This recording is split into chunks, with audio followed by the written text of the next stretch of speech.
Hi, DJ. How y'all doing? Good. Thank you for joining. We'll get started. Jonathan Fagan.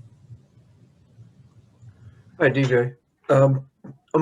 Besides the obvious goals that every team has just to win that night's game, how much of the thinking is just about developing something that this team can bring forward to whatever the team looks like next year, to establish something that you carries over? Yeah, I mean, it's important. This league is all about winning, and for us to get that win last night, and to continue to try to win the rest of the season is a big thing for us and a big opportunity for the young guys. Because coming off of all the losses, the 18 losses in a row, 20 losses, whatever it was, to build off of that and keep winning and throwing in some wins for the rest of the season, it'll be a big confidence boost going into the summer and getting ready for next season. Do you find that you and some of the other veterans do more teaching than in some of your previous stops? Yeah, I mean, for sure. And this team it's really young. I mean, we have so many young guys and so many guys that's coming from situations where they might not have played as much in other teams, and it's a learning experience every day for those guys and in the game. So, and that's our role, as veterans. I think all veterans, myself included, when I was younger, learning from the guys older than me in the game in practice, just talking to them off the court. It was really important in my development as a player, and one of the reasons why I'm still playing today.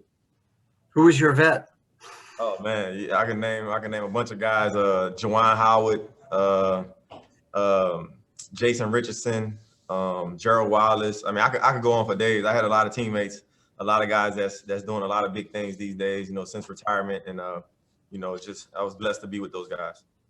You picked good ones. Thanks. Adam Spolin.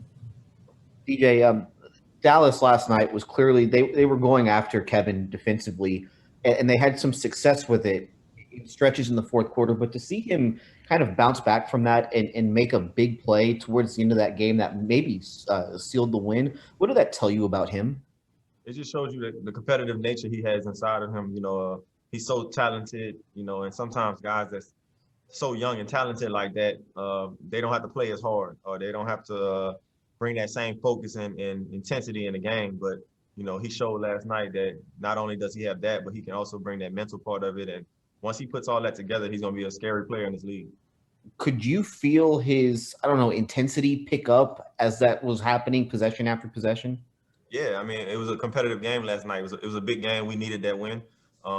And I think he knew that, he understood that. And you can see the competitive nature in him in the game. Sometimes, like I said, on losing teams or teams with a bunch of young guys, sometimes they quit, and sometimes they just want to score. But to see him do it on both sides of the floor last night in that form and fashion, it was a big thing for his development. Brian Bearfield. DJ, how do you feel knowing that Coach Silas put so much trust in you to be able to keep the team going, keep them cohesive, and to, pick them up when they need to be, the pace needs to be picked up, but to slow them down as well and to get them into the offensive sets?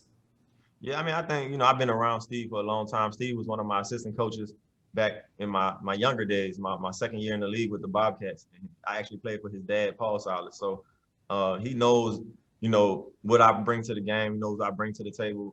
I've proven it over these 13 years. I've been in the league on different teams, different roles. And I think he just trusts me, and my job on the flip side is to continue to keep his trust and do the right thing and bring the guys together, make solid plays and be consistent. And that's been my DNA since I've been in the NBA, just being consistent every single night. Kaylee Griffin. Hey, DJ, this is a team that has struggled to close out games down the stretch as of late. But last night, you guys took the lead early and held on to it throughout the game. What was the biggest difference? Yeah, just the composure, of the team. The NBA is a game of runs. You could be up 20 on the team and they could come back, or they could be up 20 and you can come back. It happened to us in Minnesota. So the NBA is about a game of runs, and for us to play like we did last night against a really, really good team and keep that composure, especially through the end and finish. If we can build off of that, I mean, it's a lot of games we lost this season since I've been here where we could have won and we didn't finish. So that's just really exciting to see that we was able to pull it off and finish it last night, and hopefully we can keep that going into the summertime. Christos Saltis. Hello, DJ. Hope you are doing well. How good for the team was to see John Wall back on the court, and what would you like to maintain from last night's game? Yeah, it's good to have John back. I mean, John is the leader of this team, the point guard. He makes a lot of things happen on the floor for us. So it was good to see him back and have our most of our team back last night. And like I said, I'm just excited about the way we finished last night and beat a really good team, the Dallas Mavericks. And hopefully we can build off of it and go on this road trip and get some quality wins against some really good teams as well. Thank you, DJ. We appreciate your time. Thank you.